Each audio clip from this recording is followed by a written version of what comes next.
Merci beaucoup, Karine. Bien, prendre la parole après Christophe Béchu, c'est déjà un challenge, comme vous pouvez le remarquer. Euh, et si j'étais commandant de bord, je vous inviterais à bien serrer votre ceinture, mais en même temps vous dire que tout va bien, le vol va bien se passer. La checklist a été bien préparée et je pense que grâce à l'organisation des Aconnect, sur un sujet aussi particulier que celui de la blockchain, vous avez devant vous les spécialistes internationaux du sujet. Donc je crois qu'on peut vraiment féliciter l'organisation des Aconnect pour ça, parce que je pense que vous avez une chance qui est tout à fait, et nous avons une chance tout à fait inouïe de ce côté-là. Alors je vais introduire cette table ronde en vous faisant part d'un témoignage personnel, parce que pendant quelques années, plusieurs années, pendant 7 ans, j'ai travaillé dans une autorité de certification. En fait, nous produisions des certificats électroniques et nous les embarquions dans des cartes à puce. Donc c'était pour les professionnels de santé en France, et donc ça s'appelle la carte professionnelle de santé. Alors en effet, à l'aide de cette carte à puce, le professionnel de santé, quand il utilise un service en ligne dédié, bien sûr, à son métier, à sa mission de professionnel de santé, comme par exemple Sésame Vital que vous connaissez tous. Hein. Vous avez votre carte vitale, mais le professionnel de santé, lui, il a sa carte professionnelle de santé qui embarque des certificats électroniques. Et ça lui sert donc, le professionnel de santé, à utiliser des services en ligne dans un espace de confiance. Alors pourquoi parle-t-on d'espace de confiance dans ce cas ? C'est parce que vous le savez, l'information médicale est une information réputée sensible qui doit rester confidentielle. Donc il est important, surtout sur un espace ouvert comme Internet, de mettre des conditions pour que cette confidentialité soit respectée. Et pour que ensuite les professionnels ou les patients d'ailleurs utilisent les services de l'Internet, il faut qu'ils se sentent en confiance. Or, les certificats électroniques sont un élément de cette confiance. Pourquoi ? Parce qu'ils comportent, en fait, ces certificats, c'est comme un petit fichier, des informations qui ont été validées par une autorité compétente. Alors, en l'occurrence, autorité compétente, on parle par exemple de l'ordre des médecins ou des pharmaciens ou autres ordres. On parle du ministère de la Santé qui peuvent certifier que telle personne, monsieur ou madame, avec cette identité-là, est bien médecin, a bien un diplôme et a bien le droit d'exercer. Donc cet espace de confiance, en l'occurrence, il est bien sûr sécurisé par des moyens techniques divers et variés, peu importe, en tout cas il est sécurisé, et donc tout le monde n'y rentre pas. Mais dans l'exemple du secteur de la santé, rentrent tous les professionnels de santé européens, enfin ont la possibilité de rentrer tous les professionnels de santé européens. Pourquoi ? Eh bien parce que la loi, je dirais, dans un État membre de la Commission européenne, veut que n'importe quel professionnel de santé, quel que soit son pays d'origine, peut exercer n'importe où en Europe. Donc dit autrement, et j'ai presque terminé mon petit témoignage, pour certifier l'identité de tous les professionnels de santé qui exercent dans un État membre européen, comme la France, eh bien, il faut être en capacité de travailler avec l'ensemble des autorités compétentes dans les 28 États membres. Automatiser cela et faire qu'en temps réel, quand un professionnel de santé présente sa carte à puce avec ses certificats sur Internet, autant dire que c'est très compliqué. Je dirais se mettre en relation avec autant d'autorités compétentes dans autant de pays qui parlent bien sûr autant de langues, c'est vraiment une gageure. Mais la confiance sur Internet pour la santé est à ce prix. Si je vous dis ça, c'est que j'espère que ça vous fait sentir la complexité dans laquelle nous nous inscrivons parfois du fait que nous devons respecter une certaine organisation, toujours centralisée et toujours sous, on va dire, la responsabilité et le contrôle d'une autorité. Eh bien, le blockchain, c'est probablement une solution et peut-être une meilleure réponse à ces complexités qui sont héritées de nos histoires, de nos organisations, qui sont très souvent, la plupart du temps, organisées autour d'un centre et d'une autorité. Alors pour déjà déflorer un petit peu le sujet et vous présenter c'est quoi la blockchain, nous sommes très heureux d'accueillir ici Primavera De Filippi, qui est une spécialiste évidemment du sujet. Primavera est chargée donc de projets et donc est chargée de recherche au CNRS. Ça c'est pour sa fonction en France, mais elle est également chargée associée de recherche à Harvard. Ça c'est pour la version anglo-saxonne. Voilà, comme ça permet de faire le lien entre les cultures. Mais Primavera est également une artiste et je pense que ça ne serait pas sans doute suffisant pour elle si dans son rôle d'artiste, elle ne faisait pas aussi de la blockchain. Et je pense que ça sera intéressant si, à un moment ou à un autre, elle peut un petit peu lever le voile, notamment sur les fleurs qu'elle entretient et cultive chez elle, mais qui sont des fleurs qui ont une relation très forte à la blockchain. Primavera. Merci.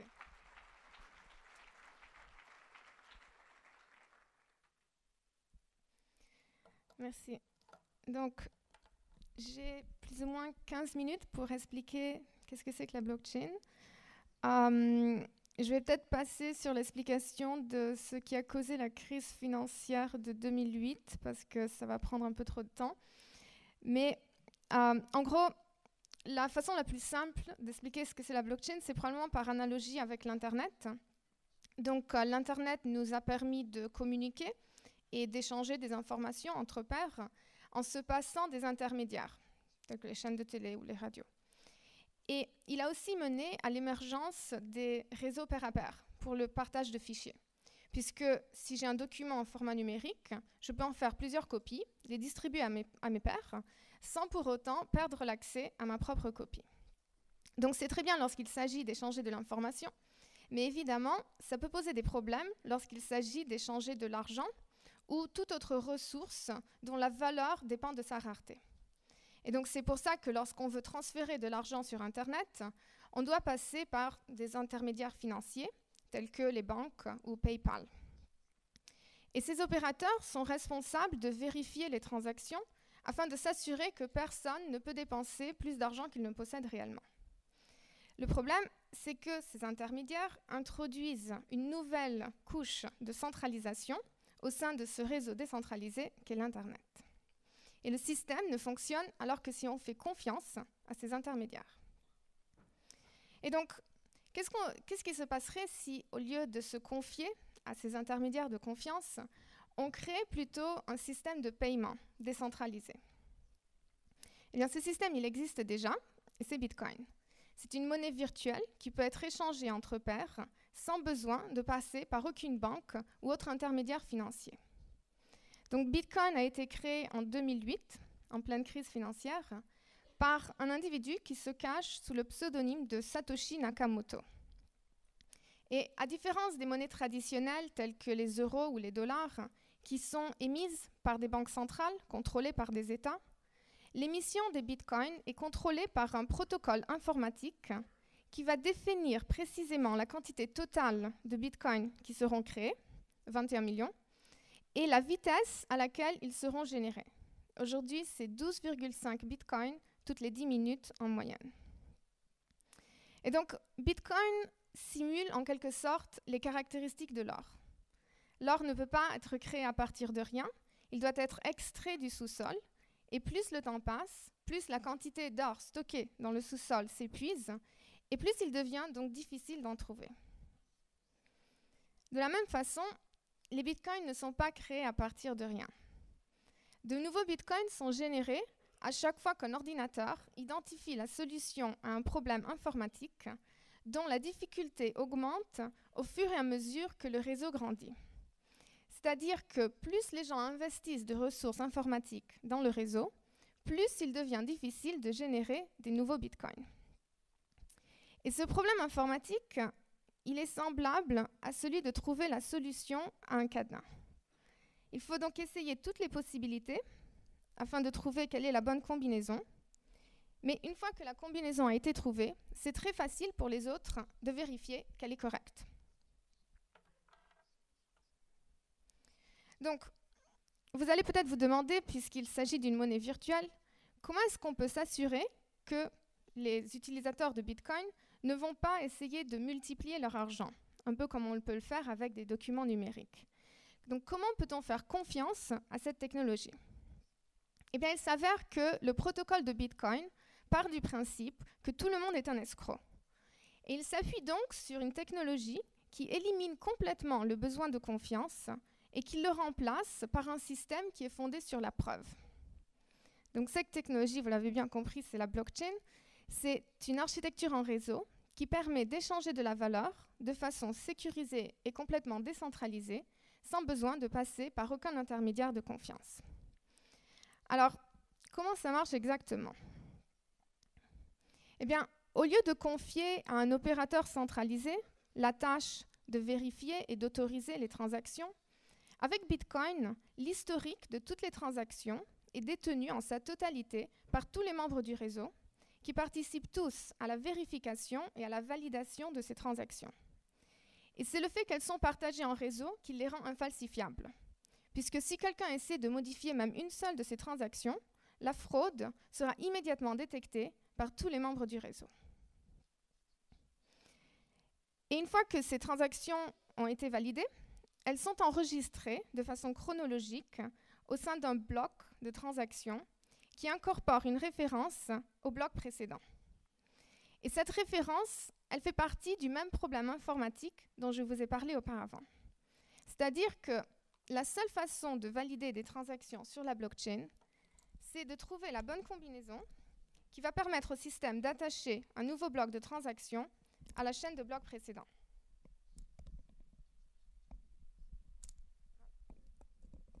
Donc, la blockchain, c'est en fin de compte qu'une longue chaîne de transactions qui se référencient les unes les autres. Et plus longue est cette chaîne, plus grande sera la sécurité du réseau, puisque la modification d'une seule de ces transactions va invalider la référence au bloc précédent, ce qui va inévitablement briser la chaîne.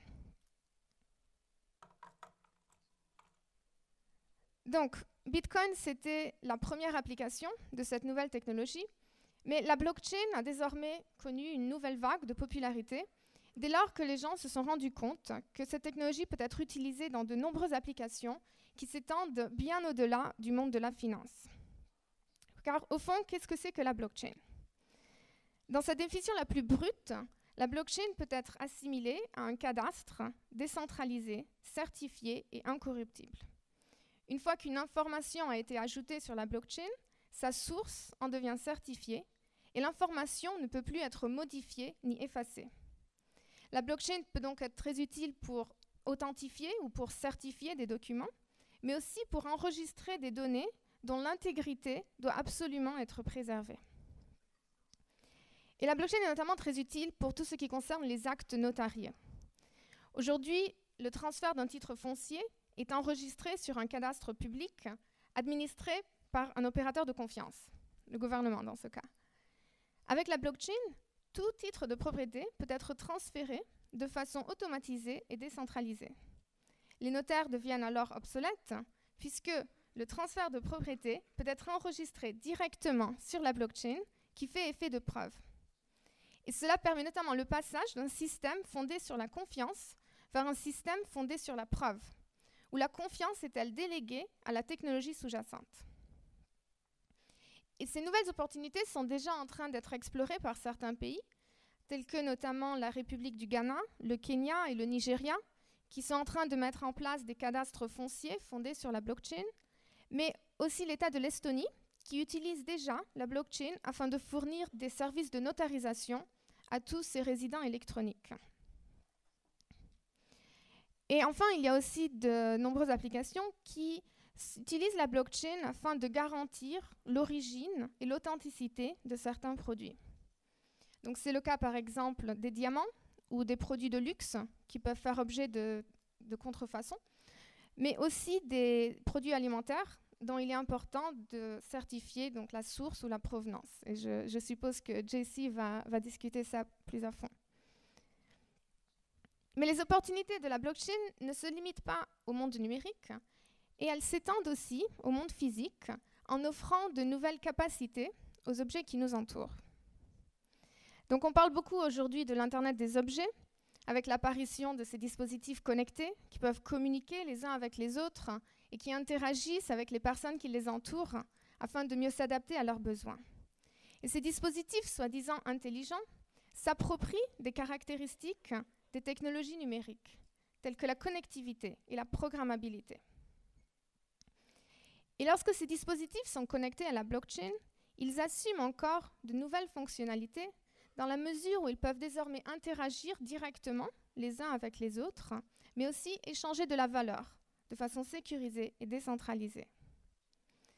Donc c'est notamment le cas de la machine à laver de Samsung, qui a développé en partenariat avec IBM un mécanisme capable de détecter automatiquement lorsque la lessive est terminée et d'utiliser la blockchain afin de lancer une nouvelle commande pour racheter de la lessive et bien sûr de la payer de façon complètement autonome. Et bien qu'il s'agisse donc ici d'un exemple encore assez basique, il est facile d'imaginer comment ce modèle pourrait potentiellement révolutionner le domaine de la domotique.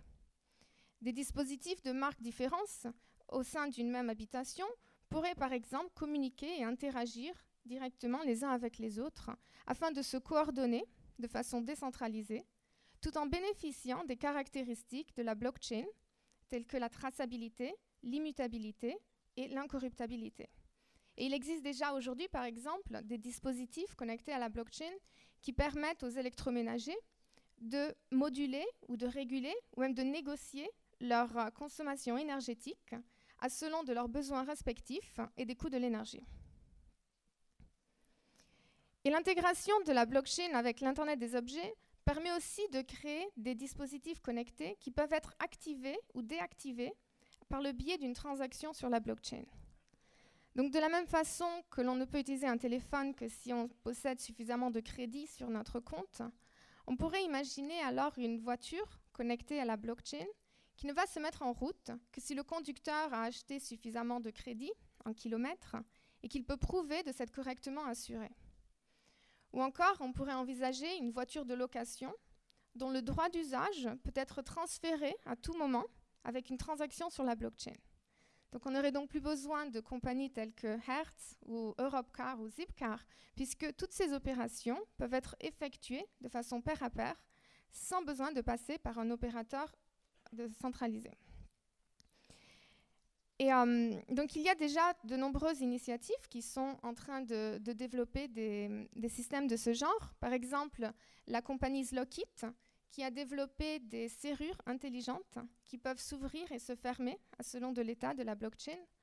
Et donc ces serrures permettraient, par exemple, de louer des appartements à distance, mais aussi, pourquoi pas, de rivaliser avec des systèmes tels que Airbnb, avec un modèle d'échange et de transaction pair à pair qui ne dépend d'aucun intermédiaire de confiance. Et évidemment, ce modèle peut être généralisé à toute une série d'objets qui n'ont pas vocation à être constamment utilisés.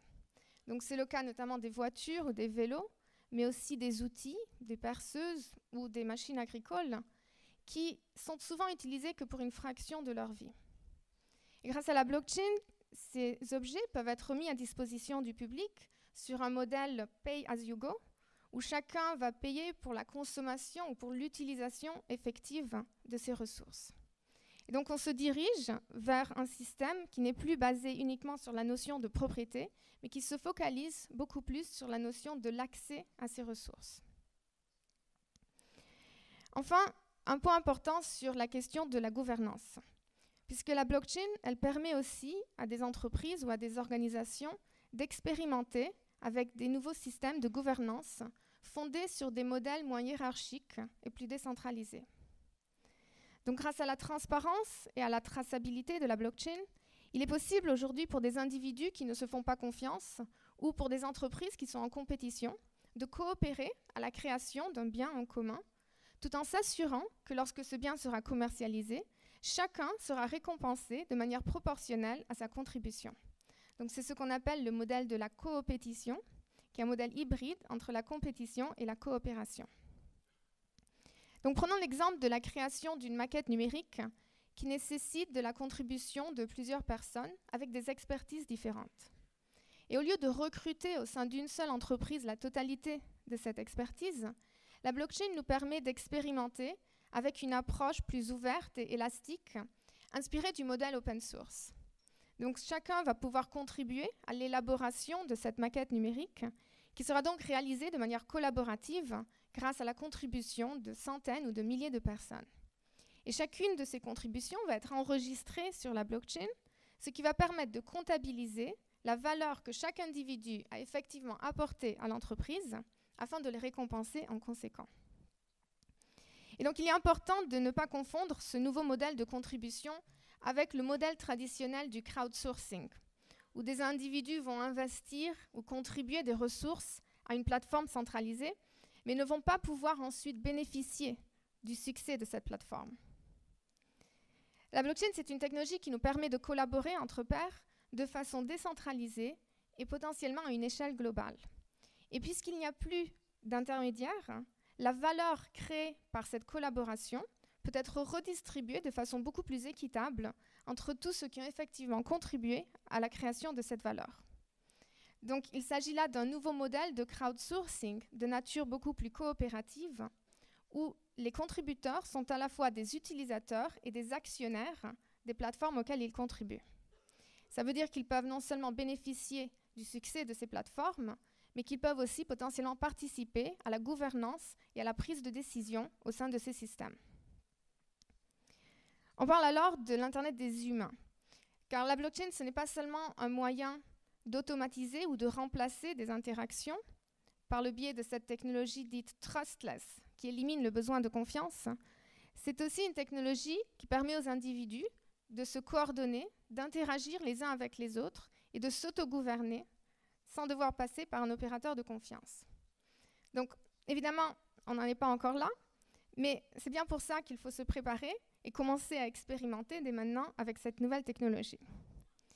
Et donc, sur ce point, je vais présenter très rapidement ma propre expérimentation de la blockchain. Donc, c'est un essai d'utiliser la pratique artistique pour représenter exactement quel est le potentiel de la blockchain. Et donc, j'ai décidé de créer des blockchain-based lifeforms, donc des formes de vie basées sur la blockchain, par la création de ces plantes, qui sont des plantes autonomes, indépendantes et qui sont capables de se reproduire. Donc, ces plantes sont basées, d'un côté, il y a le corps de la plante, qui est tout simplement une sculpture en métal qui est capable d'interagir lorsqu'elle reçoit des bitcoins. Et ensuite, l'esprit de cette plante, qui réside, lui, sur le blockchain d'Ethereum et qui, en fait, est ce qui donne vie à cette plante. Donc, comment ça fonctionne? Tout simplement, chaque plantoïde possède un porte-monnaie en bitcoin. Et n'importe qui apprécie la plantoïde peut envoyer de l'argent à cette adresse. Et lorsque la plantoïde elle accumule suffisamment d'argent pour se reproduire, elle va alors ouvrir un appel d'offres et n'importe qui va donc pouvoir soumettre des propositions sur comment est-ce qu'ils envisagent de dépenser cet argent pour créer une nouvelle plantoïde. Ensuite, il y a donc un procès de votation, de gouvernance. Donc, toutes les personnes qui ont participé au financement de la plantoïde, ceux qui ont envoyé des bitcoins à la première plantoïde, vont pouvoir exprimer leur choix en envoyant des microtransactions sur les propositions qui ont été faites. Il y a ensuite donc un consensus qui se crée. Et à ce moment-là, donc, la plantoïde va signer la transaction pour transférer les bitcoins au projet donc, qui a été sélectionné et qui sera donc maintenant en charge de créer une nouvelle plantoïde. Et donc l'idée, c'est que on n'a plus besoin donc, de financer l'artiste, mais on finance directement l'œuvre elle-même afin de lui permettre de se reproduire. Et ça crée d'une certaine façon une sorte d'algorithme évolutionnaire, puisqu'en fin de compte, le créateur de la plantoïde, donc moi dans ce cas, n'a plus vraiment de contrôle sur comment ces plantes vont évoluer. Plus les plantes elles sont populaires dans un endroit, plus elles vont pouvoir se reproduire. Et chaque plantoïde, elle a son propre code génétique, donc il y a certains critères qui doivent être respectés. Et le créateur d'une nouvelle plantoïde doit donc respecter le code génétique de ses parents, mais peut créer des nouvelles restrictions. Et donc ça crée des branches ou des espèces de plantoïdes qui se développent. Et en fin de compte, on peut découvrir à la fin quelles sont les plantoïdes qui sont les plus appréciées dans les environnements donnés. Et ce sont donc celles qui vont pouvoir se reproduire le plus. Voilà. Merci.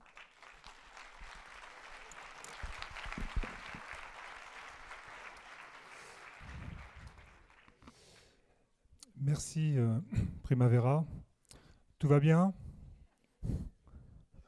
Voilà, nous avons atteint notre altitude de croisière. Le vol s'annonce a priori sans turbulence, donc normalement vous pouvez rester tranquille. Merci beaucoup pour cette présentation. Juste une petite question. Bon, et puis voilà, une question parce que pour pas prendre trop de retard. En fait, j'ai aujourd'hui, voilà, la blockchain, c'est à la portée de qui? C'est-à-dire, est-ce que c'est à la portée d'une agence publique de recherche? Est-ce que c'est à la portée d'une équipe d'ingénieurs qui font de la R&D dans une entreprise ou dans une organisation quelconque? Est-ce que c'est plutôt dédié aujourd'hui à des startups? Ou est-ce que même ça peut être quelque part à la portée de l'individu lui-même, l'agriculteur, le consommateur? Je pense que la réponse la plus directe, ça serait que c'est théoriquement à la portée de tous. En pratique, c'est peut-être pas vraiment le cas. En fin de compte, moi, j'ai la chance de faire partie aussi bien du monde académique, d'être en connexion avec beaucoup de startups qui expérimentent avec cette technologie et d'être en connexion avec beaucoup de gouvernements aussi. Donc, je vois un petit peu comment ces différents acteurs, ils appréhendent, ils interagissent avec la blockchain. Je pense que c'est une question de timing. Les premiers qui vraiment se sont lancés, c'est justement tout ce qui est start-up, entrepreneurs, etc. Mais petit à petit, je pense que la technologie commence à être comprise, ou en tout cas les potentiels de cette technologie commencent à être compris aussi au niveau des gouvernements, au niveau des organisations, etc. Dans le monde académique, comme je disais auparavant, ça a pris pas mal de temps, mais maintenant, finalement, de plus en plus. Hier, j'ai assisté pour la première fois à la présentation d'un élève qui présentait le blockchain. C'était incroyable, c'était la première fois que j'ai vu ça. Donc, ça commence à être accepté, en fait, aussi dans le monde académique. Je me rappelle, il y a quelques années, il y avait des personnes qui voulaient faire leur recherche, leur doctorat sur la blockchain, et ils n'osaient pas parce qu'ils avaient l'impression qu'ils n'arriveraient pas à avoir du succès parce qu'ils auraient eu cette thèse. Alors que maintenant, au contraire, il y en a de plus en plus. Donc, je dirais que c'est à la portée de tout le monde, mais il y a quand même un effort à faire de la part de la personne qui est intéressée à faire ce pas qui est peut-être un petit peu difficile, mais pas aussi difficile qu'il l'a l'air. Moi, j'ai expérimenté donc avec la plantoïde, sans vraiment, en connaissant la blockchain en théorie, mais ensuite en m'y mettant vraiment pour créer quelque chose au niveau logiciel. En fin de compte, c'est vraiment beaucoup moins compliqué de ce que ça en a l'air, du moment qu'on fait quand même l'effort d'essayer de bien comprendre. Donc, je pense qu'il faut aujourd'hui, au contraire, il faut se lancer.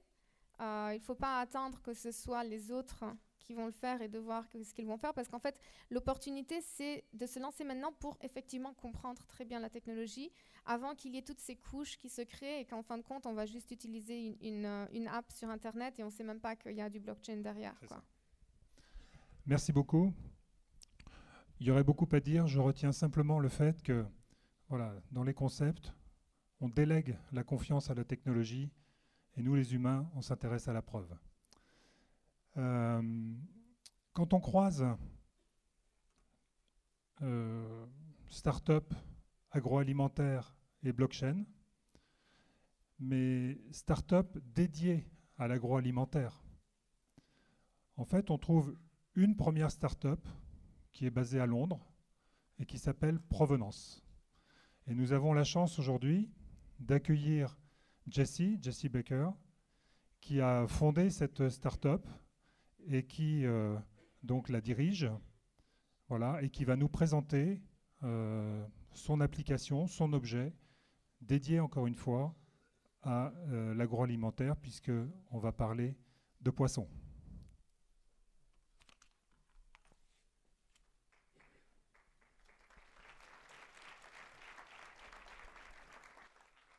Bonjour. I'm afraid that's the end of my French today, and I'm very sorry about that, particularly considering I am from a company called Provenance, which is a French word. If you would like a headset, I think there are some circulating around. Don't be shy to grab one. I'm being nicely translated for you real time. So today, I am going to give you an application of how blockchain technology can be applied in the food system. I'll give you an overview of what we're doing at Provenance, a bit about the problem we're specifically solving and how we're solving it. And then I'm going to dive into a case study looking specifically at how blockchain technology can be applied in traceability in the fishing industry. I'm sorry, this isn't actually an agricultural example. At the moment, we are working with a supermarket in the UK on fresh produce, but this is unfortunately not live yet. But I think you'll be able to see the analogy through the example in the fishing industry of how this could be applied to many different food systems. I'll then finish the talk by talking a little bit about some of the things that have arisen as we've been working in the food industry, applying blockchain, and some of the challenges we're facing, and indeed some of the exciting opportunities we're seeing for the future of this technology. So let's start specifically with the problem that Provenance is trying to solve. We are a business. We're a business with a mission that's very much based on social impact. And really what we're trying to do is to help retailers and brands in the food and drinks industry make their supply chains more transparent. Why? Because there is a huge risk associated with not knowing where the ingredients going into your food comes from. There can be a health risk, but also a risk to us morally as consumers, when we would rather try and buy something that perhaps doesn't involve a huge amount of environmental degradation or a compromise of well-being of animals or humans. At Provenance, we are dedicated to trying to help us all make more informed decisions when it comes to the buying of food. So how do we do that? We have created a platform that businesses can use in order to open up information about their products. This could be just generally about a type of product. So for example, a specific bottle of wine, who created it? Is it organic? What region of France was it produced in? But increasingly, we're also helping to track batches of, for example, bottles of wine through a supply chain. So forming a very robust chain of custody in real time so that people can understand where products are coming from. And indeed, to do this, we are using new technologies. One is we are a mobile-first application and very much designed for helping gather data and transfer that data phone to phone. We also make use of open data sets, so pulling information about our food systems that's already perhaps public elsewhere on the internet into a system where it can be used in this context. But also, of course, we're using blockchain technology in order to be able to track the key claims relating to products, materials and ingredients, as well as finished products on a public blockchain. So a bit more about what that kind of looks like. This is a recent project we did in the wine industry. And this, from a tag on the bottle of wine, it can either be a smart NFC tag or just simply a unique ID. You can access the real-time information about where that bottle of wine came from, the key people that were involved in its creation, and their key verified claims. So that could be a certification to say this product is safe, or a certification to say it came from a certain region. You can imagine there are many different certifications that we're tracking using this technology. A bit more about our key users. So sort of 3 steps in the chain that are very important to how Provenance works. One is the supplier, so that could be a farmer in the field. It's very important that we gather data from as far up the chain as we possibly can. We then feed that information along the supply chain. So for example, these 3 steps, supplier, retailer, and consumer. However, you'll see with our example in the fishing industry, this can be a lot more than 3 steps. In the fishing industry, we worked tracking fish and their key claims along as many as 14 different transactions inside one country. So where are we at the moment? So we are a business, and we started 2 years ago now, and we've slowly started to attract several food and drinks brands to use our technology in order to be able to validate the provenance of their products. Initially, this was many startup brands, so smaller food businesses where provenance was a very key part of their offer. Particularly smaller businesses where their product was made and the way in which it was made is a key part of the premium being charged for that product. However, over time, we've also managed to attract some much larger businesses, and we're now in the midst of a project with the Co-op supermarket in the UK, the 5th largest supermarket. So let me talk you through a case study, looking practically at how we can use blockchains in a supply chain context in the food industry. So just to talk specifically about the challenge we're tackling here in seafood, a huge problem is that seafood has social and environmental issues. The way a fish is caught can vary so hugely in terms of sustainability, from being something that can provide fantastic jobs and welfare and support to a community, and even enhance the environment, to the complete opposite side, where we have slavery and we have fishing vessels that are destroying the environment. However, in many industries, when a fish is sold, every fish is sustainable. Every fish is being caught in a great way. So how can we tell which fish is good and which fish is bad? Now, this is very difficult to do, particularly when you try and apply a top-down centralized system, as Primavera was talking about, the traditional way in which a technology to provide traceability works today. In theory, you need to try and conquer a whole market, which having a centralized authority broker all of the data about the whole fishing industry doesn't seem like a very good idea, which is why having a blockchain can provide a solution to enable everyone to track products in a format that indeed can be shared and interoperable without it needing to be brokered by one centralized authority. So the kinds of questions we asked ourselves were, what if certifications could be tracked like Bitcoin? And what if those certifications could actually absorb data and ratings, almost like TripAdvisor? And what if we could create a reputation system so that, in fact, we could rate peer-to-peer inside supply chains, like something like Uber?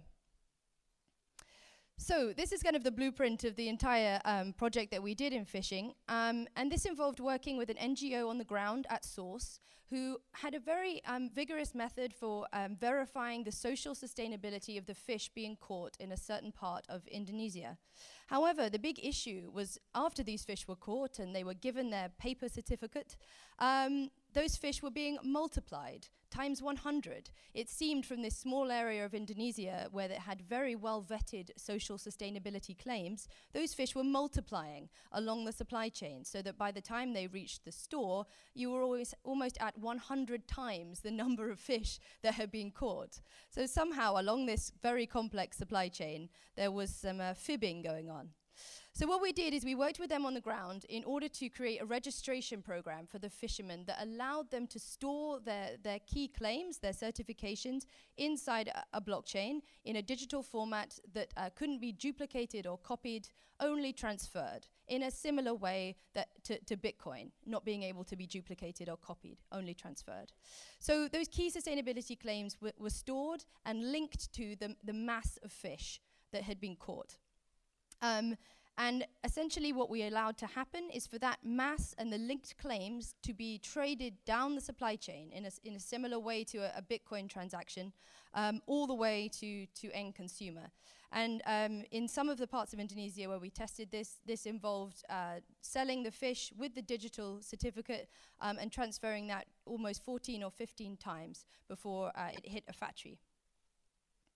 So I'll talk to you a little bit about some of the testing we did in the UK, because as you can imagine, creating a digital fish that gets traded along with a physical fish is quite a crazy idea to most fishermen.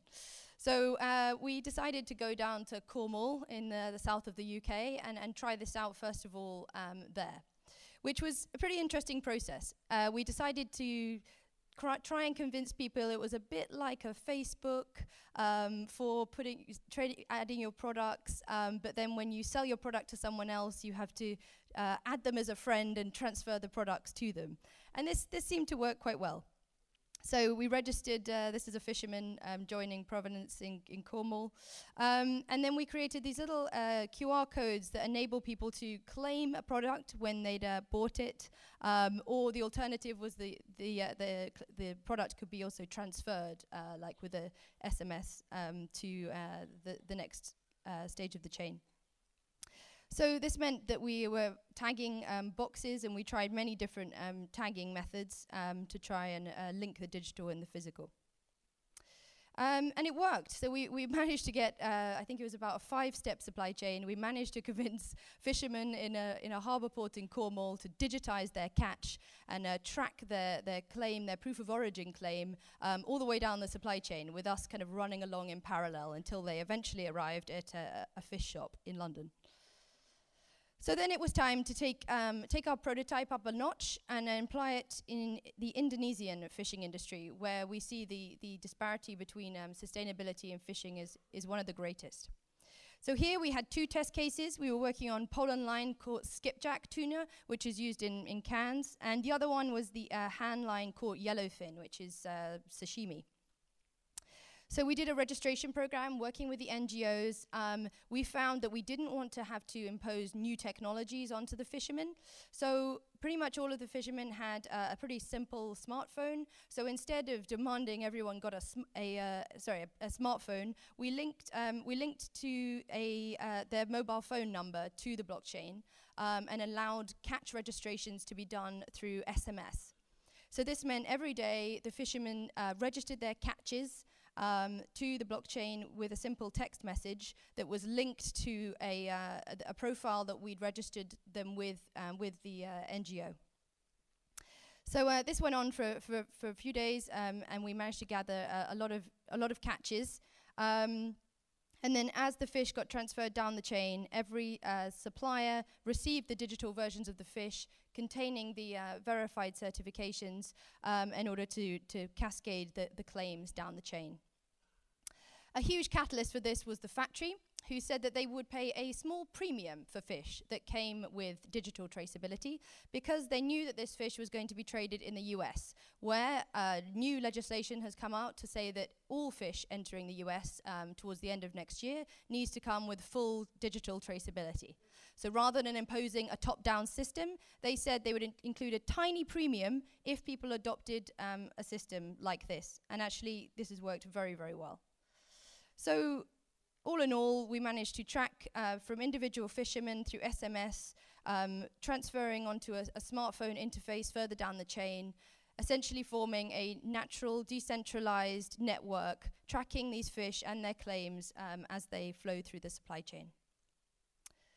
So this meant that towards the end of the chain, you have a kind of a tree-style diagram that has formed behind the fish to see exactly where it came from.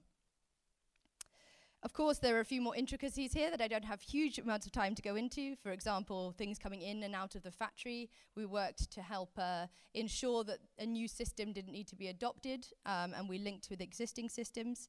But I think all in all, we managed to track from the grassroots up thousands of fish working from this community, and ensured that the number of fish that were caught sustainably at one end equaled the number of fish that were sold at the other. So I've just got a couple of minutes left, and I just wanted to talk a little bit about some of the learnings we had during that process and that we're now applying in the agriculture industry. I think one thing Primavera has talked about, but I think it's important to stress, is that this is a technology we could all get involved with. It's not, you don't need to be a computer science PhD or an expert in cryptography to start using this technology.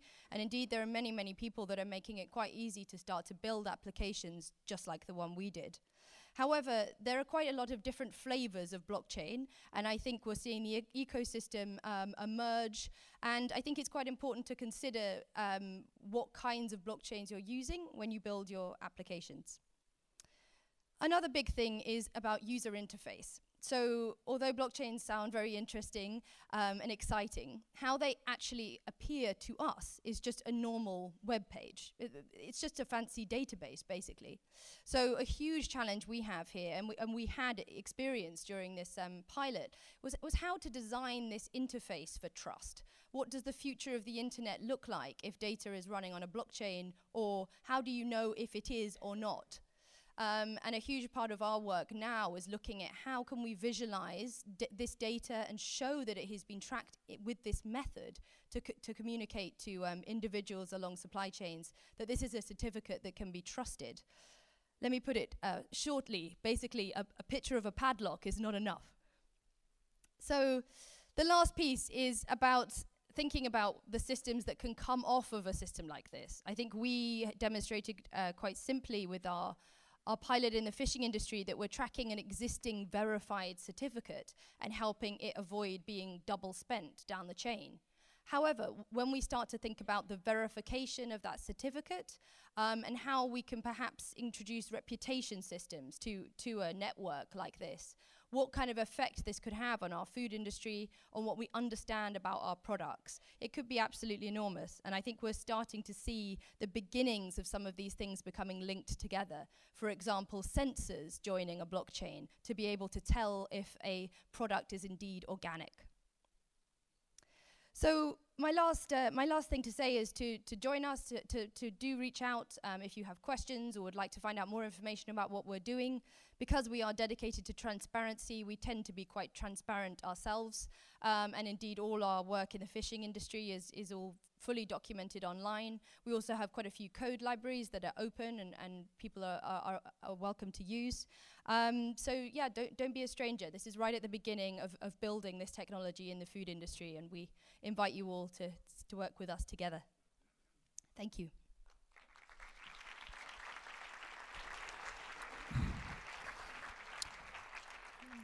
Merci beaucoup, Jessie, pour à la fois cette présentation très, très intéressante et cette expérience également.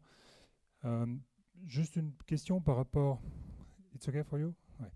Juste une question par rapport à votre activité autour de la pêche. Vous nous avez présenté le pilote. D'ici combien de temps, vous pensez, on va pouvoir quelque part déployer ce service voilà, après avoir passé les différentes étapes de pilote? So I think that the fishing industry example was just the first step for us to see whether we could really do this internationally. Like, could we actually track something end to end around the globe? And we did, which is really exciting. And I think now we're in partnership with a big supermarket in the UK, the Co-op. They are helping us to actually bring this to life so that people like you and me can access provenance data that's been tracked on a blockchain from the product itself. So hopefully, I mean, in the not too distant future, I think we're working on a few products that I think will be released in sort of spring next year, and that will be the beginning. Okay. Still a long way to go, though. Great. Je profite de votre présence. Please. Okay. I have another question. Ok. Je profite de votre présence pour vous poser une question. Nous reviendrons sur le thème de votre présentation tout à l'heure, mais je profite de votre présence pour vous poser une question qui s'adresse en fait au président et au directeur général de l'École supérieure d'agriculture d'Angers. Vous êtes investi dans un sujet agricole, agroalimentaire. Quel conseil ou quel avis pourriez-vous donner au président et au directeur général, on va dire, sur la manière, on va dire, de sensibiliser les étudiants sur ces enseignements-là, sur les technologies, sur les blockchains en particulier? Est-ce qu'il faut le faire dans les formations initiales ici, selon vous, ou est-ce qu'il vaut mieux le faire dans des établissements qui sont dédiés à l'informatique et, je dirais, aux technologies. Voilà, avoir votre avis là-dessus. I think it's becoming increasingly difficult to separate subjects.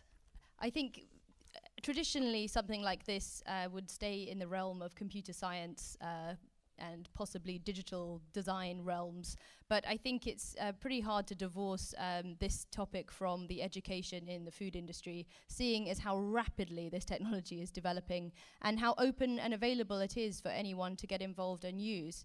I think to really innovate in the underlying technology, sure, it requires some technical knowledge and understanding. But in building applications on top of that, I mean, there's a huge amount of work has been done to try and make that accessible to all.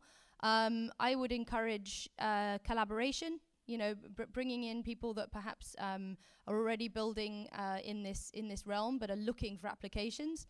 And vice versa, thinking about applications inside the agriculture industry, and even, you know, having a go to design how these applications could work without even necessarily needing to get too nitty-gritty into building them. I think, I mean, we're seeing a number of hackathons and kind of gatherings of people coming together around these topics, and I think they are gagging, really, really excited to have real applications and people that want to use this technology.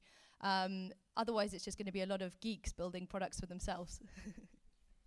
Thank you. Merci, Jessie. Je continue à vous parler de mon voyage pour vous dire que s'annoncent quelques turbulences. Donc, je vous incite à regagner vos places si vous avez quitté votre siège et quelque part à attacher votre ceinture parce que je vais donner la parole à Hervé Pilot.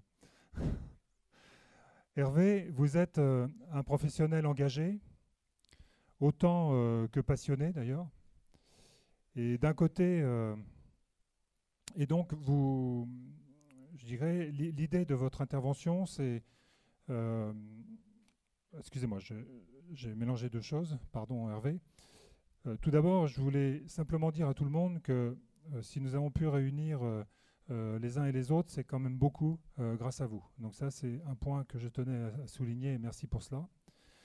Et l'idée ensuite de vous donner la parole, c'est d'illustrer, je dirais, sur l'agriculture, ce que la blockchain, les technologies en général bien sûr, mais ce que la blockchain peut apporter. Hein, et d'illustrer ça le plus possible ou de décliner cela, je dirais, avec tout ce que vous savez du secteur de l'agriculture, et Dieu sait que vous en savez. Voilà. Merci, merci Pascal. Moi j'ai découvert, j'ai entendu le mot blockchain la première fois il y a un peu plus d'1 an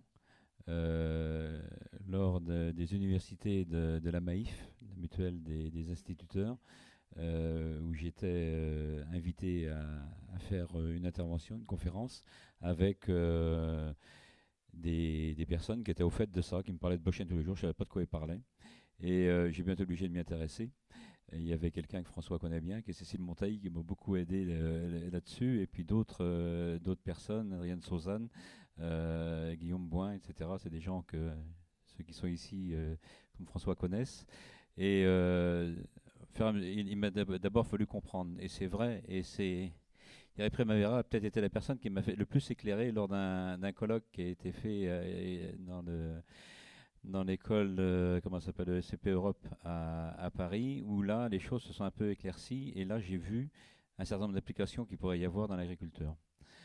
Jessie nous a donné celle qui est peut-être la plus importante, qui est, je pense que c'est sûrement dans la supply chain, qu'il y aura le plus d'applications, au moins là, il y en aura beaucoup. Pourquoi ?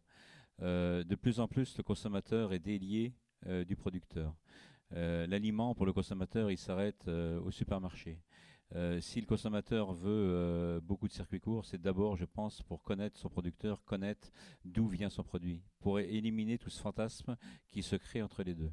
Et là, à travers les blockchains, qui seront des outils peu chers, pour pas dire quasi gratuit, on va pouvoir avoir la transparence totale et instaurer de la confiance là où elle n'est pas. Donc ça, je pense que c'est la première application. Et je reviendrai peut-être après pour voir comment on peut sensibiliser les agriculteurs pour le mettre en place, parce que je pense que c'est à nous-mêmes, à travers nos organisations, à le faire, pour créer ce lien qui est perdu avec le consommateur. Ça, c'est la première application. La deuxième application, il y en a une qui va avec celle-là, qui est la certification des produits. Je pense que c'est assez lié. Tous les produits de qualité qui nous coûtent très cher actuellement, certifier un produit, que ce soit un label rouge, que ce soit en AOC ou autre, ça coûte très cher. Je pense que ça, on peut réduire considérablement ces coûts-là avec encore plus de sécurité à travers la blockchain. Ça, c'est un peu, je pense, ce que fait Provenance. L'autre application que je vois, qui est complémentaire de celle-là, c'est la contractualisation. Euh, c'est un secret pour personne que je viens du monde du syndicalisme, j'y tiens beaucoup, j'y suis toujours. On tient beaucoup à contractualiser toute la chaîne entre le producteur et le plus loin possible au transformateur, à la grande distribution ou à la distribution tout court et au consommateur. Je pense qu'on va pouvoir demain mettre en place des contrats sans organisation de producteurs. Alors, ça choque quand je le dis dans un certain nombre de milieux. Euh, une organisation de producteurs, c'est ni plus ni moins qu'un tiers de confiance qu'on a mis en place pour valider un protocole qui doit être celui sur lequel on contractualise. Le protocole à mettre en place peut se mettre en place par les producteurs eux-mêmes, via leurs organisations, via le syndicalisme, et après, la mise en œuvre de ce contrat et 2, 3, 4, 5 intermédiaires, il n'y a pas de limite, peut très bien se faire à travers des blockchains qui vont, elles, certifier l'existence et la date du contrat entre un vendeur et un acheteur et anticiper. Ça, c'est une autre application possible. Une autre application que je vois intéressante dans nos métiers, on a un métier, l'agriculture est un métier qui gère du risque depuis qu'il est créé. Si on ne gère pas de risque, c'est plus de l'agriculture, c'est de la cueillette, c'est de la pêche, c'est de la chasse, mais c'est pas de l'agriculture ou de l'élevage. Gérer du risque, ça demande dans le monde actuel de pouvoir se garantir. Donc de mettre en place des systèmes d'assurance de façon à sécuriser les revenus à tous les échelons, mais particulièrement pour ce qui me concerne, des producteurs. Je pense que demain, on peut mettre en place des systèmes assurantiels qui vont allier à l'IoT, l'Internet des objets, la blockchain. Je vais vous prendre le cas, par exemple, d'aléas climatiques comme une sécheresse. On peut prendre celui-là. On peut très bien avoir, alors ça n'empêche pas l'irrigation, parce que je pense que c'est quand même la meilleure garantie qu'on peut avoir contre la sécheresse. Mais cette parenthèse étant faite, si on met des capteurs un peu partout dans les parcelles et que ces capteurs, avec la météo à travers les algorithmes, nous disent que là, les conditions sont en place pour indemniser sur une assurance qui a été prise par rapport à un risque climatique, à travers la blockchain, les choses vont se faire automatiquement. On va pouvoir se passer de tiers de confiance. Alors, se passer de tiers de confiance, ça ne veut pas dire se passer de conseils pour le mettre en place. Donc là, c'est un nouveau rôle à jouer, je pense, pour les assureurs, pour les banquiers. Si je vous dis j'ai découvert ça à la Maïf, c'est que cette mutuelle a déjà, elle, commencé à réfléchir à ça. Je pense que ce n'est pas la seule. D'autres ont commencé à le faire aussi. Donc, c'est une véritable application. Une autre application, je vois, on parle beaucoup actuellement de Big Data. Big Data, il y a 18 mois, 2 ans, non, 18 mois, pas plus. J'en parlais dans des conférences où mes collègues, ils ouvraient des yeux, de quoi tu nous parles, parle-nous français. Ce matin, j'étais c'est pas leur faire un jour de le dire, ce matin, j'étais aux Assises de l'agriculture à Nantes, devant tout un parterre de responsables. Je suis convaincu que là-bas, on aurait cité le nom blockchain en demandant aux gens qui étaient là-bas, qui sont les responsables, ceux qui font et qui sont les décideurs de l'agriculture. On leur avait demandé de lever la main qui connaissait le nom blockchain. Oh, il n'y en avait pas 10 dans la salle qui levaient le doigt. Donc, si je vous parle du big data, c'est que le big data en agriculture ne pourra se gérer qu'en réseau. On n'a pas le choix. Pourquoi? Parce que les exploitations agricoles, c'est des micro-entreprises et l'agriculture, c'est un puzzle de micro-entreprises sur les territoires. Je pense qu'on peut quasiment raisonner ça à l'échelle mondiale. Pour parler de big data, donc d'un gros volume de données variées, de données qui sont toujours mises à jour, on va devoir le faire en réseau. Donc il y aura des échanges de données à faire entre les bases, entre les exploitations, entre les organismes avec qui on travaille. Ça va demander la mise en place de protocoles. Il y aura des protocoles techniques par les API, mais il y aura aussi des protocoles politiques à mettre en place, d'échange de données. Je ne crois pas dans la valeur financière d'une donnée, je crois beaucoup dans la valeur d'une donnée par rapport à une autre dans les échanges. Et ces échanges-là pourront se faire et devront se faire, ça j'en suis absolument convaincu, à travers à travers des blockchains. Donc ça c'est une série d'applications que j'y vois. Il y en a une autre beaucoup plus terre à terre si vous voulez. Depuis toujours, les agriculteurs échangent des parcelles. On échange des parcelles, pourquoi? Pour des questions de commodité, pour faire des rotations, parce qu'une autre, on en loue une qui est à 2 km, le voisin qu'on a une qui est à 2 km, on a une à côté de chez nous, on échange les parcelles, c'est plus facile. Ça, on pourra l'authentifier directement à travers une blockchain pour le rendre officiel. Il n'y a plus besoin de faire un remembrement ou un acte. Ça pourra se faire de cette façon-là. Chacun garde sa propriété, mais la mise en culture sur la propriété pourra se faire de cette façon-là. Donc tout ça, c'est des applications. Alors après, comment on va pouvoir les mettre en place? Je pense que là, il y a une véritable révolution culturelle à faire chez nous, mais dans beaucoup d'autres endroits aussi, dans le management.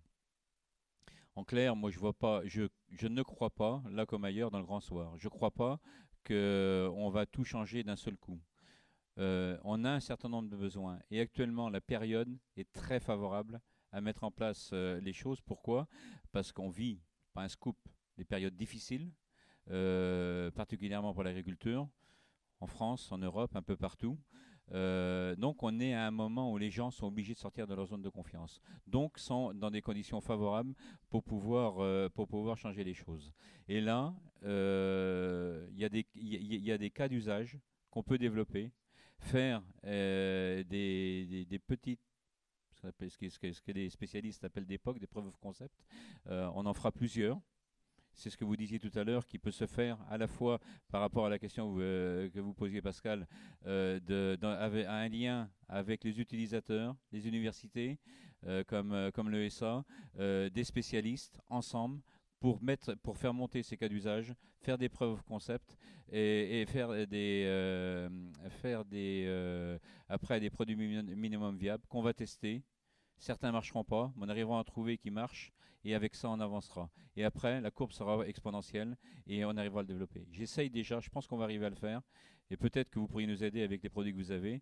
Il y a quelque chose qui s'est développé depuis quelques semaines dans cette région particulièrement, mais un peu partout en France, qui est le bœuf cœur de gamme pour pouvoir vendre une qualité de bœuf venant du troupeau allaitant à son juste prix. Je pense que là, on a un vrai cas d'usage où on peut développer de la blockchain dessus et assez rapidement. Voilà la façon dont moi je vois les choses appliquées à l'agriculture. Oui, merci Hervé. Alors, une question, vu votre position et vu, je dirais, vos différentes responsabilités et du coup la connaissance, l'expertise que vous avez même de tous les sujets technologiques, quand vous êtes au milieu de vos pairs agricoles, et en particulier les décideurs, hein, bon, vous l'avez un petit peu évoqué, mais qu'entendent-ils vraiment, je dirais, sur ces sujets-là? Et quelque part, sont-ils vraiment quand même sensibles à ces questions de nouvelle gouvernance, ces questions posées par les consommateurs et les citoyens sur la transparence, la traçabilité, etc. Et surtout, en fait, pensez-vous qu'ils peuvent se mobiliser au point d'engager des moyens et des budgets pour lancer ces projets que vous appelez de vos voeux, finalement, assez spontanément? Alors pour commencer, pour répondre à la question, je vais vous citer une anecdote de quelqu'un qui est connu dans cette salle, qui est mon ami Christiane Lambert, qui pendant quelque temps m'a dit va pas trop vite, on n'arrive pas à te suivre. Et puis un jour, Christiane m'a dit fonce. Il fallait pas me le dire deux fois, j'ai foncé. C'est comme ça que je suis arrivé à connaître ces éléments-là. Alors, je pense déjà que si ça leur plaisait pas vraiment, ils m'auraient viré. Ce qu'ils n'ont pas fait encore, je pense pas qu'ils le feront maintenant.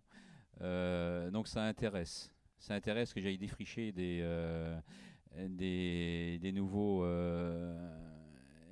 territoires.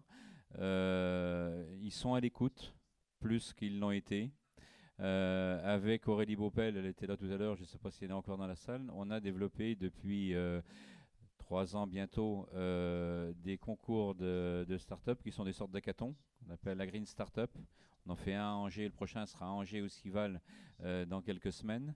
De façon alors c'est pas forcément spécialisé dans ce genre de choses, mais à permettre à des gens qui ont des idées de les mettre en œuvre. C'est le principe des Startup Weekend que certains nombre parmi vous connaissent, ou des hackathons. Je pense qu'à travers ça, alors petit à petit ça vient. Le dernier qu'on a fait il y a quelques semaines à La Roche-sur-Yon, à Tech Élevage, on avait 18 ingénieurs et collaborateurs des chambres qui étaient là. C'était pour moi une vraie satisfaction déjà d'avoir réussi à emmener des collaborateurs avec nous à le faire. Alors, ça nous pose d'autres problèmes derrière parce que ils ont réussi, ils ont bien travaillé et maintenant il faut savoir ce qu'on fait de leur travail et comment ça se gère. C'est pas une start-up, ils sont salariés, enfin bref, c'est d'autres problèmes. Mais c'est ce qui est passionnant aussi de les faire venir. Donc c'est pour moi un nouveau type de R&D qui se met en place pour ce genre de choses. Et maintenant, un certain nombre de mes collègues, parce qu'ils sont obligés de sortir des zones de confiance, parce qu'ils voient que le système classique tel qu'on l'a, de créer des procédures, vous savez comment on fonctionne, on fait des séminaires de réflexion, on fait des plans stratégiques, après on met des procédures, puis on essaye de créer dedans, ça ne marche jamais. J'ai jamais vu que ça marchait, ça ne marchera pas. Parce qu'après, tout ce que ça arrive à nous faire faire ça, c'est de pondre des règlements. On sait très bien qu'à travers ça, on en a vu le bout, on en voit le bout de ce genre de choses. Donc c'est par la créativité qu'on va y aller. Donc ça, c'est la première étape qu'il fallait faire franchir. Je pense que maintenant, j'ai suffisamment de collègues qui sont à l'écoute de ce genre de choses pour pouvoir le faire. Après, c'est eux qui vont influencer pour pouvoir ouvrir des chaires universitaires. Je crois beaucoup dans le rôle de l'université, dans l'université au sens large. Pour ça, comme des chaires qui sont ouvertes ici sur le numérique et d'autres qu'on va ouvrir pour ce genre de choses, pour pouvoir avoir mettre en place ces choses-là. Le terreau est en train, il n'est pas devenu, mais il est en train de devenir favorable. Et après, il y a ceux qui vont nous pousser. On était avec Primavera il y a quelques semaines à un bootcamp à Marrakech. Je suis retourné depuis à un autre de l'autre côté de l'Afrique, au Kenya. Je peux vous dire qu'ils sont en train de nous mettre la copie dans le cul, pardonnez-moi l'expression, mais qui va faire qu'on va être obligé de bouger sur tout ça. Merci Hervé. Je propose de passer la parole à Grégory. Donc Grégory Genu, vous travaillez à Crédit Agricole SA et vous êtes Monsieur Blockchain. Alors vous ne le voyez pas, mais c'est marqué sur son front en fait. C'est le Monsieur Blockchain du groupe Crédit Agricole.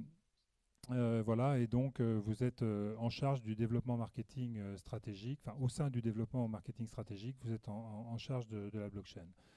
Alors voilà, tout ce qu'on a pu se dire jusqu'à maintenant, et qu'en faites-vous, je dirais, et que faites-vous au sein du Crédit Agricole avec la blockchain? Merci. Oui, pour commencer, Monsieur Blockchain, c'était très amusant il y a 2 ans parce que je me présentais comme celui qui travaillait pour le groupe Crédit Agricole, ce qui n'est pas rien sur le sujet. Donc certains, en rigolant, me disaient que je m'intéressais au transfert pour les pédophiles, les ventes d'armes et la drogue. Quand j'ai dit que j'allais présenter le sujet à Philippe Brassac, donc le directeur général du groupe Crédit Agricole, ça a fait un peu moins rire. On s'est dit donc finalement ce sujet n'est pas si absurde que ça. En fait, le Crédit Agricole, donc banque et assurance, on est obligé de gérer les flux financiers de tous nos clients. On doit les financer lorsqu'ils doivent s'endetter, prendre des crédits, et on doit aussi les assurer. Et aussi tout ce qui est épargne. Donc les flux financiers et tout ce qui en découle autour est très important. Et on a vu par la présentation de Primavera l'importance par rapport aux modifications dans les flux financiers que peuvent amener le Bitcoin et d'autres monnaies de ce type. On a vu dans des cas tout à fait réels et qui concernent justement l'agriculture, ce qui est un secteur que le groupe Crédit Agricole connaît bien, les impacts que cela va avoir. Et on sait bien que ça va avoir un impact sur un petit agriculteur, sur une PME et aussi sur les grands groupes internationaux qui font transférer leurs marchandises partout dans le monde. Ce qui est sûr, c'est donc le groupe Crédit Agricole a donc compris que les clients allaient évoluer et allaient s'adapter à ces nouvelles technos, et donc on est obligé de les prendre en compte. Alors on sait que tout ne va pas aller tout aussi vite et dans tous les secteurs. Je reprends souvent l'exemple, en 99-2000, on nous disait avec Internet, ça va révolutionner la musique, ça va révolutionner les taxis, ça va révolutionner les agences bancaires. Alors la musique, oui, ça a été fait. Maintenant, une chanson, c'est un fichier et ça coûte 99 centimes. C'est comme ça, et puis c'est pas autrement. Sur les taxis, on a vu qu'il a fallu un peu plus de temps, mais je pense qu'on a suffisamment parlé de Uber, le terme ubérisation qui existe. Donc voilà, les choses ont changé. Quant aux agences bancaires, bon, il y a 15 ans, on a dit qu'elles allaient disparaître. Il y en a encore une à tous les coins de rue. Mais en tout cas, on commence à se poser des questions sur leur manière d'être et comment elles vont devoir évoluer. Donc le groupe Crédit Agricole regarde cela. Et je dirais que sur les aspects, au-delà des aspects techniques, il y a une remise en cause de ce que l'on fait aujourd'hui et de comment on fait aujourd'hui. Je m'explique. Aujourd'hui, pour vous, il n'y a aucune bizarrerie à ce qu'un virement prenne 24 heures. Vous voulez transférer de l'argent à un ami qui est dans la même ville que vous, ou d'ailleurs ailleurs en Europe, et on vous dit c'est 24 heures. Pourtant, ce même ami, vous lui avez envoyé un mail, il a reçu en 10 minutes. Un tweet qui est fait par une star planétaire, en 24 heures, il est déjà considéré comme ancien, vieux, inutile. Ben non, dans un transfert, pour une banque, pour le monde financier, ça prend 24 heures. Je prends un exemple, on est vendredi, il est 14 heures. Imaginez que vous avez un ami qui vous dise « Demain, je suis aux États-Unis, j'ai besoin de 200 $ pour m'inscrire à quelque part. Est-ce que tu peux me dépanner ? Je te donne un peu plus de 24 heures pour m'envoyer 200 $, tu devrais y arriver. » Ben, je vous demande de le faire. Essayez de vous rendre à une agence qui éventuellement est fermée. Essayez de faire ça sur votre banque en ligne qui va vous demander est-ce que ça ne dépasse pas votre plafond de paiement? Est-ce que vous avez déjà enregistré le numéro de compte de votre ami aux États-Unis ou là, hors de la zone euro?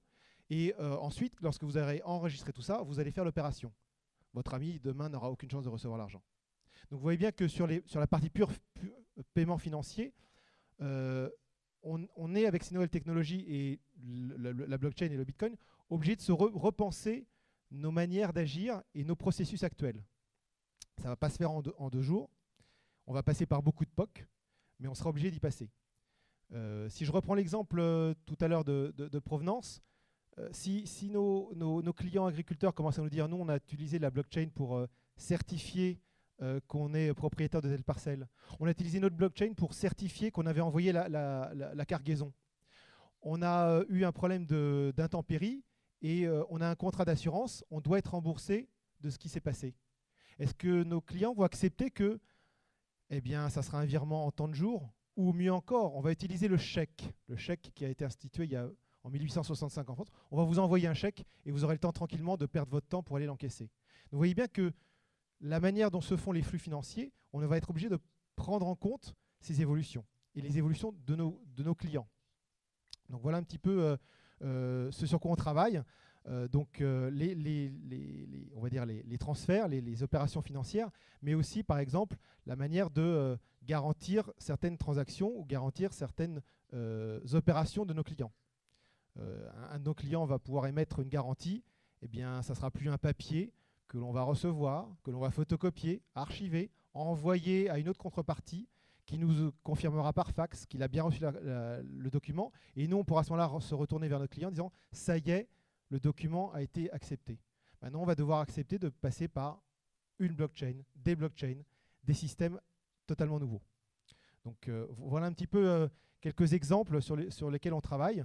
En termes d'organisation, le groupe Crédit Agricole est très diversifié en termes de nombre d'entreprises et d'entités.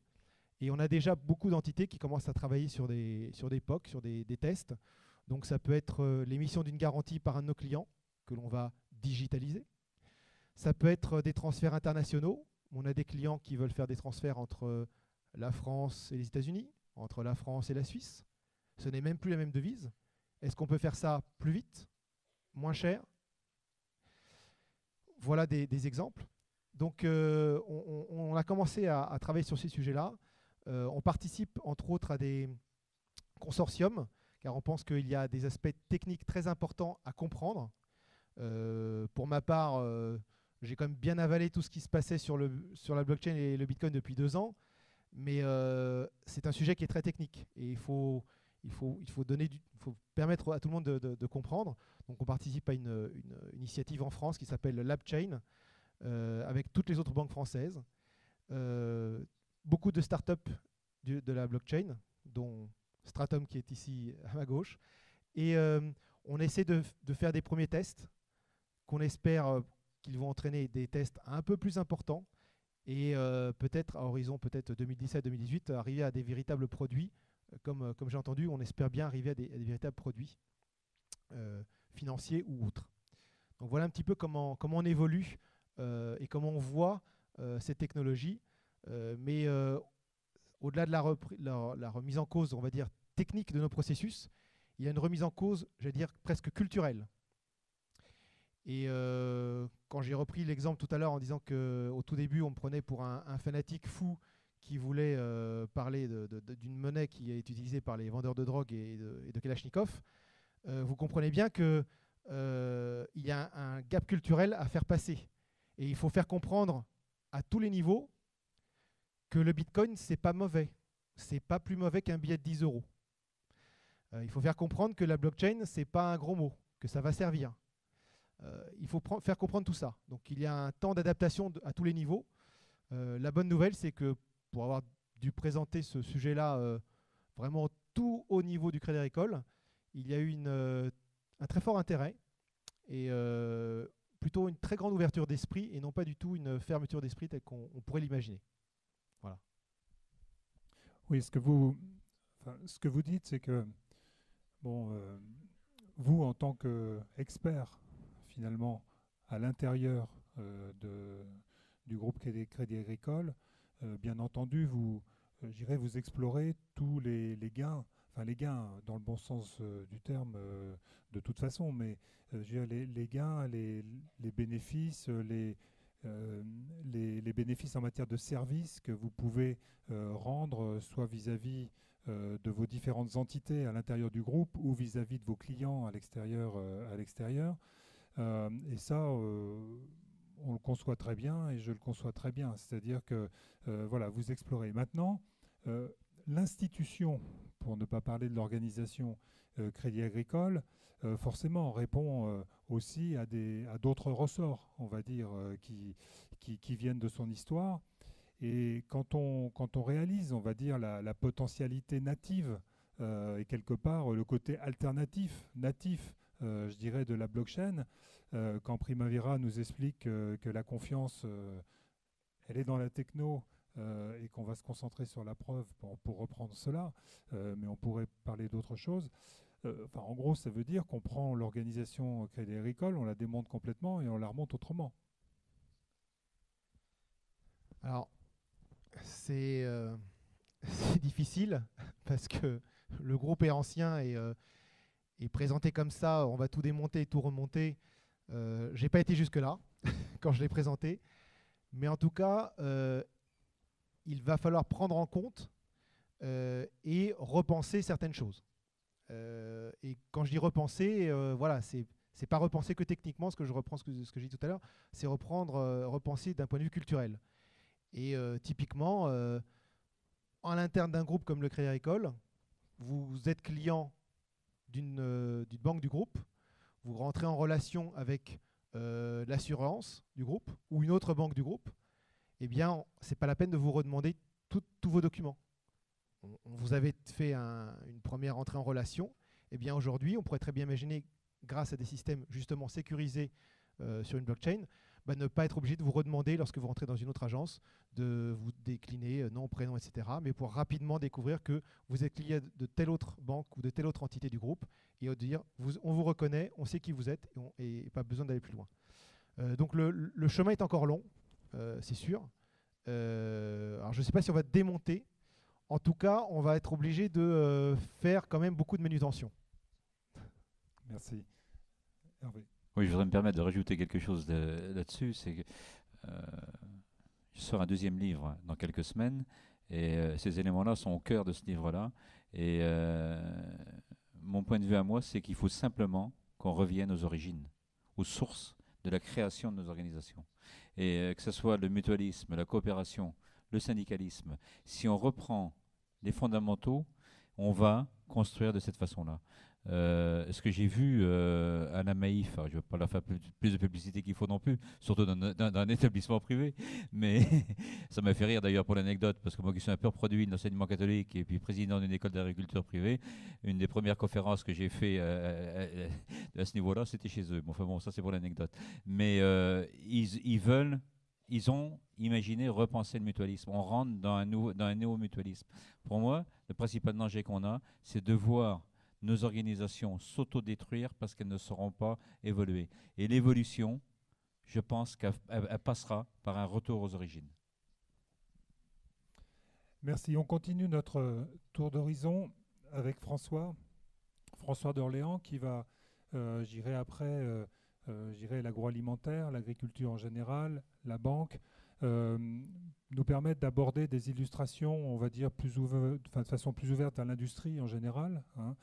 Donc François d'Orléans qui a également fondé donc une start-up qui s'appelle Stratum avec d'autres compères ou consoeurs et qui aujourd'hui co-dirige effectivement cette start-up.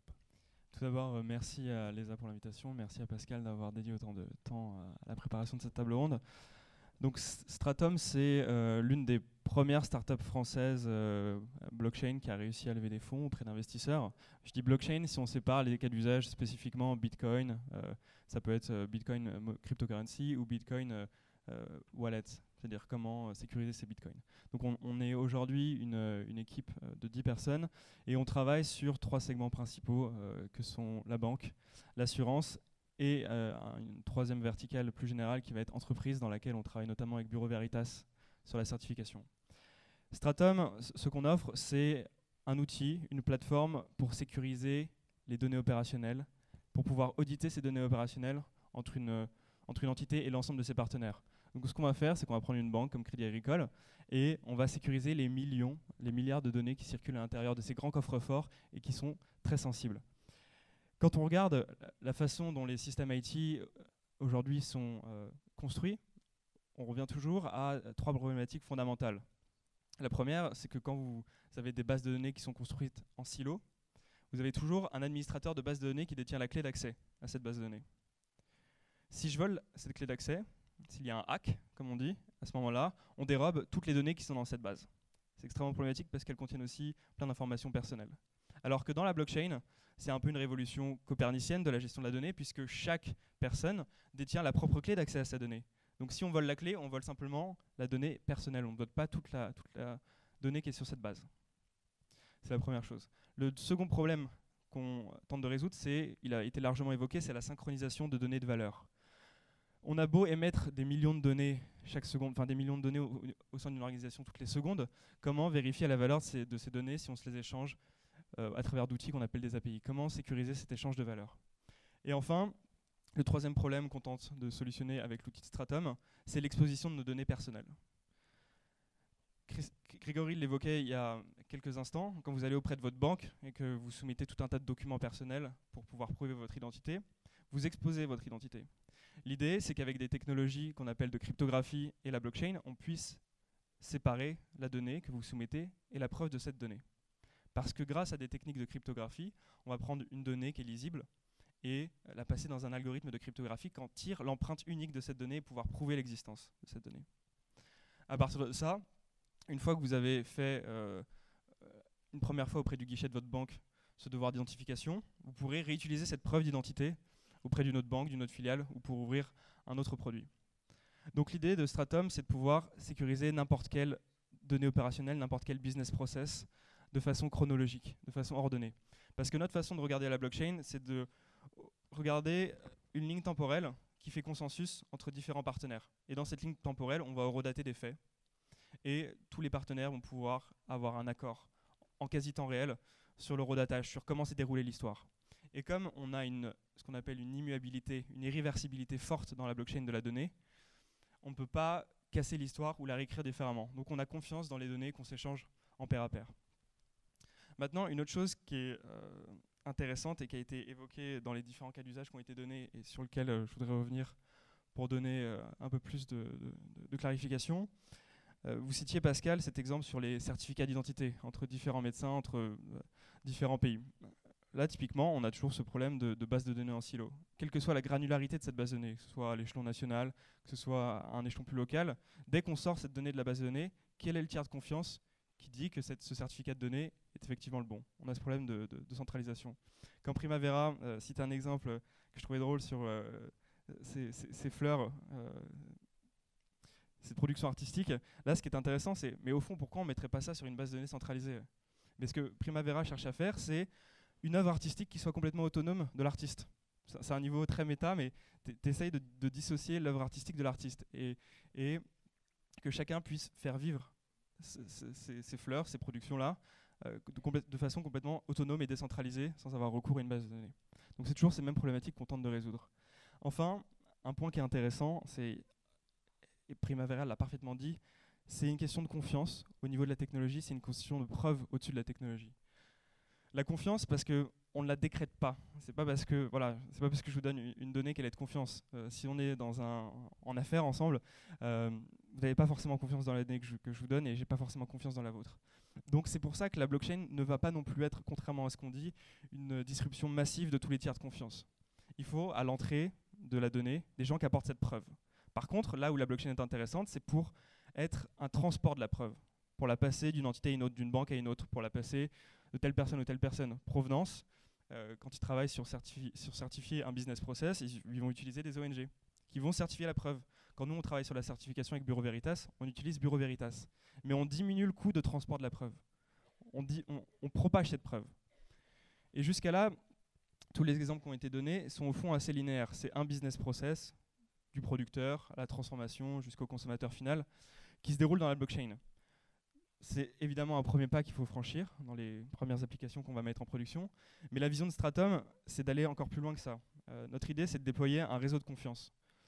On parle de Trust Network dans l'idée où vous allez avoir des processus opérationnels qui vont d'abord exister en blockchain.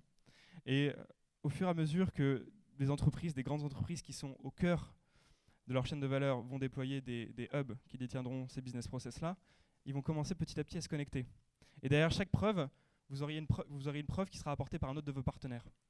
L'idée du KYC, par exemple, enfin de l'identification auprès d'une banque, vous soumettez vos documents une première fois, la banque les vérifie, elle va émettre dans la blockchain un jeton d'identité, un jeton cryptographique qui vérifie votre identité et qui permet à la banque de prouver qu'elle a fait son travail de KYC, comme on dit, auprès du superviseur.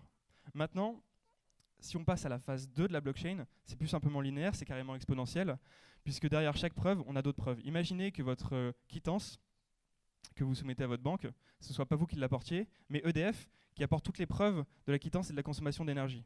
Et à ce moment-là, vous avez un réseau qui a une confiance qui est résiliente. Chez nous, chez Stratum, on parle de Trust Resiliency. Et c'est l'idée de déployer donc, ce réseau de confiance complètement distribué dans lequel on va s'échanger des preuves et pouvoir diminuer de façon massive aujourd'hui toutes les frictions à la confiance qui peuvent coûter des milliards dans une économie. Merci. Dans nos entretiens préalables, vous me parliez de votre expérience à Lyon sur les questions d'énergie et de traçabilité d'énergie, sans trahir de secret bien sûr, mais je pense que c'est quelque chose qui est intéressant pour nous tous. Alors à Lyon, on travaille avec Bouygues Immobilier sur un projet de smart grid, c'est-à-dire un réseau d'échange local d'énergie en utilisant la blockchain pour vérifier la provenance de l'énergie. La problématique actuelle, c'est que quand vous produisez de l'énergie verte, du photovoltaïque par exemple, dès que ces kilowatts d'énergie verte sont entre guillemets balancés dans le réseau commun, on ne peut plus faire la différence entre l'énergie fossile, 1 kilowatt fossile et 1 kilowatt d'énergie verte. Maintenant, si on est capable de signer chaque kilowatt qui est produit par un panneau photovoltaïque, on le signe, et que c'est au sein d'un réseau local, tout ce qui est créé et consommé a une certaine forme de traçabilité au sein du réseau. Donc ce qu'on a fait avec Bouygues Immobilier, pour l'instant on a bâti un premier démonstrateur, c'est-à-dire quelques panneaux photovoltaïques qui sont connectés. Mais demain l'idée c'est de le déployer au sein d'un quartier, le quartier de Lyon Confluence, qui héberge tout un tas de projets innovants sur les énergies vertes et la ville du futur. Et l'idée c'est que vous allez avoir des immeubles qui sont déjà équipés de panneaux photovoltaïques. Ces panneaux photovoltaïques sont connectés à des smart meters qui enregistrent la production et la consommation d'énergie, puisque ça peut aller dans les deux sens, c'est de l'autoconsommation au sein du quartier. Et quand 1 kilowatt d'énergie est émis, il est signé. Quand de l'autre côté il est consommé, il est également signé dans la blockchain qu'il y a une consommation. Et ce qui est intéressant également, c'est pouvoir prendre tous les millions de points de données qui sont générés par chacun de ces smart meters et pouvoir les vérifier au sein d'une blockchain. Une grande problématique technique aujourd'hui à laquelle on est face dans le déploiement de ces technologies-là, c'est qu'il y a un saut majeur entre un réseau type Bitcoin et un réseau de blockchain où on va insérer de la donnée qui vient du monde réel au sein de la blockchain. Bitcoin part du principe, comme le disait Primavera, que tout le monde est un escroc et donc on a la confiance qui est créée dans le protocole du Bitcoin. Maintenant, quand on veut insérer de la donnée réelle au sein d'une blockchain, on casse les mécanismes de confiance qui sont créés par le Bitcoin. Sans être trop technique et barbare, Bitcoin, c'est un réseau qui est dit déterministe. C'est-à-dire que vous pouvez rejouer au sein de cette blockchain des millions de fois la même transaction, vous avez de l'immuabilité. Quand vous insérez de la donnée qui est complètement extérieure, qui est exogène à cette blockchain, vous cassez ce déterminisme. Donc il faut trouver des mécanismes pour recréer cette force et cette confiance dans la donnée qu'on va insérer. Et c'est ce sur quoi notamment on travaille chez Stratum. Merci beaucoup. À ce stade, j'ai envie de me retourner vers vous, donc pour savoir si tout se passe bien et si vous avez des questions, je dirais, sur tout ce qui a été abordé depuis le début de cette table ronde. On le dit classiquement, la première question est toujours la plus difficile à poser. Sur un sujet, c'est vrai qu'au passage, blockchain, on est d'accord que j'aurais introduit blockchain en vous parlant derrière des environnements carcéraux, peut-être de l'histoire d'Alcatraz, vous m'auriez suivi. Bloc de chaîne, à mon avis, ça peut aussi se prolonger par... Voilà, tout ça pour dire que c'est un univers particulier, voilà, mais qui pose des questions de fond. Je ne sais pas s'il y a des notaires dans la salle, mais si c'était le cas, je pense qu'ils auraient déjà levé la main, vu ce qu'on a pu dire sur eux. Voilà, c'est vrai qu'en discutant avec Grégory aussi en amont de cette table ronde, je témoigne, tu me disais, voilà, c'est vrai que des agences bancaires, il y en a encore aujourd'hui à tous les points de vue, à tous les coins de rue. Mais attention, demain, est-ce que ça sera encore le cas? Et ce demain, est-ce que c'est bientôt enfin, est-ce que c'est dans longtemps ou est-ce que c'est pas finalement plus vite qu'on croit, hein? Voilà, tout ça pour vous laisser aussi réfléchir à des questions. Qui a une question à poser? Donc des bras se lèvent, magnifique. Alors soit je donne mon micro, pardon, ça c'est des formations parisiennes, pardon. Oui, merci. Question à travers ce que j'ai entendu sur la blockchain et les propos de M. Pilot. En matière d'élevage, tout le système d'identification, tout le système de paternité, tout le système de contrôle de performance, tout le système de traçabilité, vous avez déjà des hypothèses d'évolution de ce monde complexe?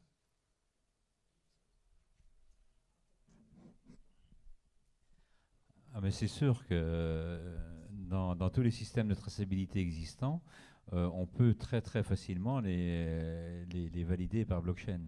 Là, la question, on est dans quelque chose qui existe, qui globalement fonctionne. Est-ce que c'est parce qu'il fonctionne qu'il faut qu'on commence? Je ne pense pas. Parce que là, ça serait remplacer pour remplacer. Si ce n'est, comme je disais tout à l'heure, dans un cas d'usage comme le cœur de gamme, je pourrais en prendre un autre, tiens, qui est parce que là, je me suis posé la question aussi, et avec quelqu'un qui se reconnaîtra, qui est dans la salle, on s'est posé la question. Tout à l'heure, Christophe Béchu, dans son intervention, a parlé du lait infantile pour la Chine. Là, on a un vrai cas d'usage où la blockchain peut être utile. Parce que s'il y a un endroit où il y a besoin de créer de la confiance, c'est bien pour fournir aux Chinois qui ont vécu le drame de la mélamine du lait des bonnes vaches bretonnes ou des pays de la Loire. Mais pour le moment, c'est quand même à Carhaix qui vont aller les chercher pour l'envoyer là-bas. Et là, la proximité n'a plus de barrière géographique à travers ça. Donc ça, c'est un usage. Alors après, pour répondre à votre question, c'est un système déjà très organisé par des systèmes plus classiques. Je ne suis pas personnellement persuadé que c'est par là qu'il faut qu'on commence, ou alors pour compléter l'existant, pour aller plus près du consommateur. Parce que c'est vrai qu'on a une zone de flou. Tant que l'animal est entier, ça va. La traçabilité, elle est bonne. Quand c'est rendu dans des boîtes de raviolis, c'est déjà plus tout à fait pareil. C'est comme ça qu'on finit par trouver de la viande de cheval à la place de la viande de bœuf. Et là, effectivement, elle peut nous aider. Mais ça a déjà été dit, il faut toujours partir d'un besoin. Si ce n'est pas le besoin qui nous guide, je ne sais plus si c'est Primavera ou Jessie qui l'a dit, ça devient une affaire de geek. Et puis, ça ne mène pas à grand-chose, quoi. Donc, il faut bien que ce soit l'usage et le besoin, l'usage qui crée le besoin, quoi. Et là, à partir de là, on y arrivera. Donc, oui, pourquoi pas par l'élevage, mais par quelque chose de très précis. Et je dis souvent dans ces choses-là très nouvelles, il faut avoir à la fois l'ambition et l'humilité des bâtisseurs de cathédrales. L'ambition, c'est d'en faire des grandes choses, mais l'humilité, c'est de commencer par poser la première pierre, et pierre par pierre, et de penser que ce n'est pas celui qui posera la première pierre qui mettra le coq sur le haut du clocher. Merci Hervé, madame, et puis ensuite madame. Oui, donc bonjour Myriam, Open Food France et WeShare. Donc j'ai eu la chance de rentrer un peu dans cette technologie blockchain et j'observe à travers vos interventions une tension, et j'aimerais avoir votre retour là-dessus. Par rapport à cette question de la confiance, tu disais Primavera, finalement on part du principe que tout le monde est un escroc, donc on crée un système, on a confiance dans le système, on n'a pas besoin d'avoir confiance dans les gens. Et j'ai l'impression que donc ça s'applique dans des grosses machines obscures, comme des supply chains derrière des grosses marques où on ne sait pas ce qui se passe. Mais il y a une autre réaction par rapport à cette question de confiance qui est justement de créer des circuits courts qui reconnectent en direct des producteurs et des consommateurs, donc où on recrée de la confiance à échelle humaine dans des petits groupes connectés en local via de la proximité. Et je me dis, donc ces systèmes de confiance locaux qui n'utilisent pas la technologie blockchain, est-ce que, quelque part, donc, par rapport à cette tension entre le small scale trust system et puis finalement ces grosses technologies, enfin ces technologies qui servent à ramener de la confiance dans des systèmes très opaques, comment est-ce que on peut régler cette tension et est-ce que cette technologie elle peut s'appliquer aussi à des systèmes ultra locaux de petite taille? Je pense que pour continuer avec ce que disait Hervé, en fin de compte, il faut utiliser la blockchain seulement lorsqu'on en a besoin. Donc, effectivement, si on arrive à avoir de la confiance dans un réseau local, probablement il n'y a pas besoin. Après, pourquoi pas? Parce que de toute façon, ça fournit une sécurité en plus, mais du moment qu'il y a de la confiance, l'idée, c'est la raison pour laquelle on veut éliminer le besoin de confiance, c'est parce qu'en fait, on ne fait pas confiance à des opérateurs. Le truc intéressant de la blockchain, c'est en fait qu'en donnant un outil incorruptible à un opérateur ou à un système, en fait, ça permet aux individus, aux citoyens, de faire confiance de nouveau à ce système. Donc, dans le cas des grandes supply chains, si on a perdu la confiance des distributeurs, des producteurs, etc., le fait qu'ils adoptent une technologie blockchain qui permet donc de passer de la confiance à la preuve, ça veut dire que finalement, maintenant, on peut leur faire confiance de nouveau. Donc, ça permet de faire rentrer à l'échelle la confiance vers ces systèmes qui, effectivement, ils ont perdu la confiance des consommateurs. Ouais. Et chez Stratum, vraiment, c'est rétablir la confiance dans des systèmes complexes. Quand on a lancé le produit, on l'a proposé à des développeurs qui étaient, on va dire, sur des plus petites organisations. Il y avait moins d'intérêt à utiliser une technologie blockchain pour sécuriser des points de données sur lesquels il y a peu de masse, peu de volume. Par contre, des pistes qui nous intéressent beaucoup, c'est comment sécuriser demain les milliards de données qui vont sortir des objets connectés. Les assureurs vont utiliser ces données-là. Les agriculteurs les utilisent déjà. Donc comment sécuriser tous ces millions de points de données, ces milliards de points de données grâce à la blockchain? Et pour nous, ça fait vraiment sens donc, dans des organisations plutôt opaques, plutôt complexes. Pour compléter, pas directement sur les réponses qu'ont fait François et Primavera, parce que d'une part, elles sont bonnes, ils sont bien plus compétents que moi pour les donner, mais pour resituer des choses différemment. Consommer local, je pense que c'est un acte citoyen. Mais produire global, c'est une nécessité. Qu'est-ce que je veux dire à travers ça? C'est que si on fait un peu de géopolitique, actuellement 50% de l'humanité est dans un cercle qui va du Japon, la Corée, la Chine, l'Inde et l'Indonésie. Il n'y a pas de terre. Il n'y a pas de terre dans ces zones-là. Là, on a deux choix. C'est où produire pour leur apporter de la nourriture. Et nous, on a la chance, en France, en Europe, de pouvoir apporter du haut de gamme et du moyen de gamme pour un segment de population là-bas. Si on ne fait pas ça, qu'est-ce qu'ils sont en train de faire? Ils sont en train d'aller prendre des terres, piller un continent entier qui est le continent africain. Et là, des consommateurs qui sont à l'autre bout du monde ont un besoin de traçabilité, ont un besoin de confiance avec nos produits. Et on va devoir leur vendre, si on ne veut pas, dans 20 ans, 30 ans, avoir un vrai problème géopolitique majeur d'un continent qui aura des terres, qui verra cultiver chez lui pour aller nourrir une population à l'autre bout du monde contre lui. Nous, on a la possibilité de le faire de façon volontaire et de gagner de l'argent en le faisant et de leur rendre service quelque part parce qu'on a les terres pour, donc consommer local et c'est un devoir citoyen, je pense. Mais après, nous, producteurs, moi, producteur, c'est non seulement une opportunité, mais une nécessité d'aller vendre là-bas pour pouvoir à la fois les nourrir. Parce que demain, 10 milliards, il y en aura 4 milliards et demi là-bas. Hein. Donc il va bien falloir les nourrir si on ne veut pas qu'ils aillent piller ailleurs. Hein. Je suis un peu au dehors du sujet, mais je pense que c'est fondamental pour recadrer l'ensemble. Bonjour, merci à tous pour ces brillantes interventions. Capucine Laurent, ingénieur et consultante spécialisée dans le secteur agro. Moi, j'ai 2 questions. Finalement, la blockchain, elle marche si chacun des acteurs joue le jeu, c'est-à-dire transfère une information et en plus la bonne information. Donc, ma question première, c'est comment fait-on pour que chaque acteur joue le jeu?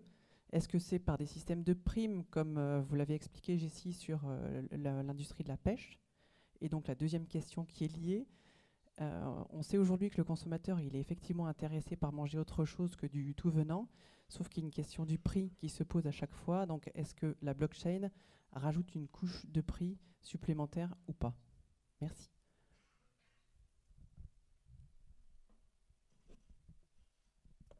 Great question.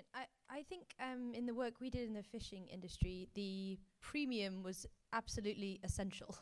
I don't think, I mean, there's one question which is in supply chains like in Indonesia. Question number 1 is digitizing the supply chain. Then question number 2 is how do you digitize it, and is a blockchain a good solution? So there's quite a long way to go in order before there's a blockchain system that could be working really well. And I think a huge catalyst to making that happen was saying, okay, we can ensure a higher price for your product if it's tracked with this method. I think without that, a lot of these systems, they lack the catalyst to make them a must-do rather than a nice-to-have. I think a lot of the work we've been doing, and a little bit this echoes to the question before, unfortunately has been just about helping justify products that already warrant a premium. For example, things that are produced locally or where the provenance is a very key part of why you pay extra money. And at the moment, we are seeing that there's lots of claims that aren't authentic, and therefore there are people willing to pay extra to try and authenticitize those claims through a method like this in order to justify their premium into the future, because they recognize, for example, the second largest producer of wine is China, but I can't remember the last time I bought a Chinese bottle of wine. I probably am all the time. I just don't realize. So that might be an incentive for something like the French wine industry to start guaranteeing the authenticity of French wine with a blockchain. I think this is working in premium food, and it's working in the food industry where there's key claims to prove. The reality is that's a tiny, tiny percentage of the global food industry. I think there's a lot of work to be done to design the incentives for using systems like this in order to guarantee the safety and security of food into the future. I'd say we're just scratching the surface at the moment. Je voudrais revenir juste sur l'idée de mettre la bonne donnée dans la blockchain. Évidemment, on peut construire tous les mécanismes d'incitation économique pour que les acteurs qui utilisent une blockchain mettent la bonne donnée. Ça peut être un premium, ça peut être des clauses contractuelles qui les lient ensemble, avec des pénalités s'ils mettent la fausse donnée. Mais la blockchain n'est pas magique. On peut très bien mentir, frauder, insérer de la fausse donnée. Par contre, là où ça nous intéresse, c'est que cette donnée, elle est immuable. Donc une fois que c'est mis, on a la preuve que vous avez menti. On a la preuve du faux, comme on peut avoir la preuve du vrai. On a la preuve que vous avez menti, et à ce moment-là, ça engage des pénalités qu'on peut imaginer qui existent en dehors de la blockchain. Mais la blockchain n'est pas magique. Merci. Une dernière question, je pense, où vraiment, ça sera vous là-bas, et ensuite vous, et on va être obligé de conclure. Oui, bonjour, Laurent Dornon, un ancien de l'ESA. Et auparavant, j'ai eu la chance de travailler un peu partout dans le monde pour la promotion des blés français. Et je rejoins tout à fait l'avis de M. Pillot, qui est que les Européens ou Nord-Américains n'ont pas du tout conscience que la plupart de l'humanité a besoin de se nourrir tous les jours et que pour cela, dans nombre de pays, les gens font encore la queue. Autre chose sur ce comportement, c'est que même si les gens font la queue, ils devraient être sensibles à l'aspect nourriture. Ces gens-là, qui sont souvent démunis, jettent néanmoins la nourriture. Donc, pourquoi je dis cela, c'est que les individus ont besoin de résoudre un paradoxe. Ils ont faim, et pourtant, même s'ils sont pauvres, ils jettent. Et ils jettent d'autant plus que les choses sont gratuites ou ramenées à un prix dit accessible. Et là, c'est le cas dans les économies subventionnées.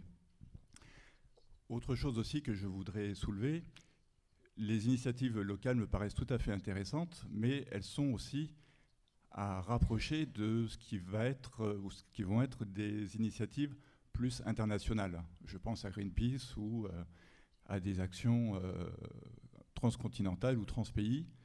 Et là, qui est finalement le décideur? Est-ce vraiment le consommateur? Ou bien le consommateur est-il guidé par une vague de fond, une lame de fond dans laquelle finalement il finit par s'inscrire parce que le message étant répété, ça devient réalité.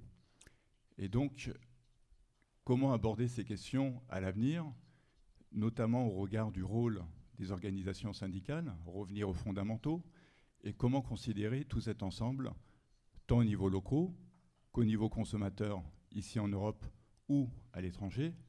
Et je pense que là, il y a vraiment une réflexion de fond si on ne veut pas s'égarer dans une complexité qui est certaine.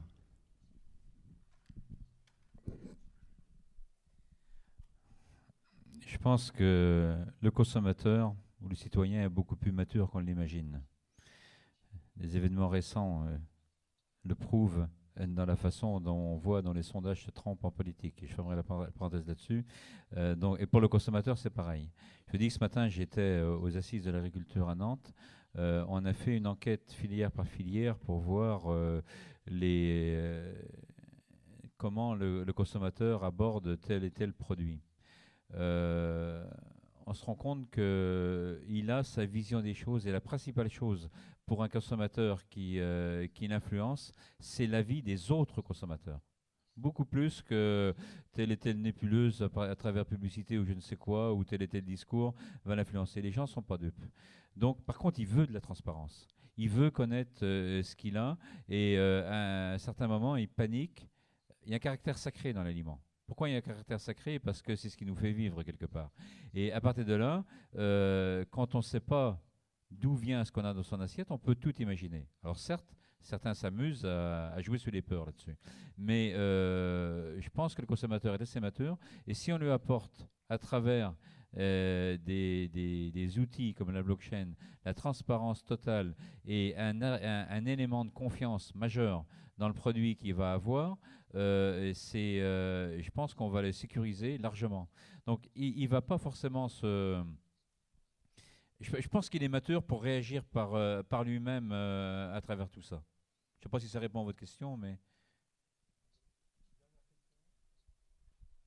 Bonjour, Mehdi Jabert, de l'Institut à la Salle Beauvais. Je voulais vous poser une question à propos de la consommation énergétique de la blockchain. Aujourd'hui, elle consomme l'équivalent de la consommation énergétique de l'Irlande et d'ici 2020, c'est celle du Danemark. Alors, je parle du Bitcoin. Maintenant, si on l'introduit au niveau de l'Internet des objets, ça va être encore plus grand et on est dans un contexte de changement climatique et aussi dans le contexte agricole. Qu'est-ce que vous en pensez ? Je veux bien donner ma réponse. Après, je laisserai les spécialistes en parler. Moi, je crois profondément dans la science et dans la créativité pour trouver des solutions à des problèmes posés. La blockchain et plus globalement les technologies du numérique nous font faire un bond sans précédent dans l'humanité. Il ne faut pas éluder ces problèmes-là, c'en est un, mais nos capacités à trouver des sources énergétiques propres et renouvelables d'une part, et à faire des économies sur l'utilisation, vont venir On va devoir revenir rapidement, mais en aucun cas pour moi, il faut s'en servir comme prétexte, parce que ce serait un prétexte pour empêcher une évolution aussi importante que celle-là. Merci. En tout cas, je pense que c'est effectivement... Pardon, excuse-moi, je n'ai pas vu. Pardon. Simplement pour compléter la réponse, en fait, tout dépend de la nature du réseau qu'on utilise. Il y a des blockchains qui sont dites publiques, comme le Bitcoin, comme Ethereum, qui utilisent un certain modèle de validation des transactions qui nécessite beaucoup d'énergie, parce qu'on va demander à tous les ordinateurs du réseau d'utiliser énormément de puissance de calcul, donc d'utiliser beaucoup d'énergie pour vérifier les transactions et sceller le cadenas, en quelque sorte.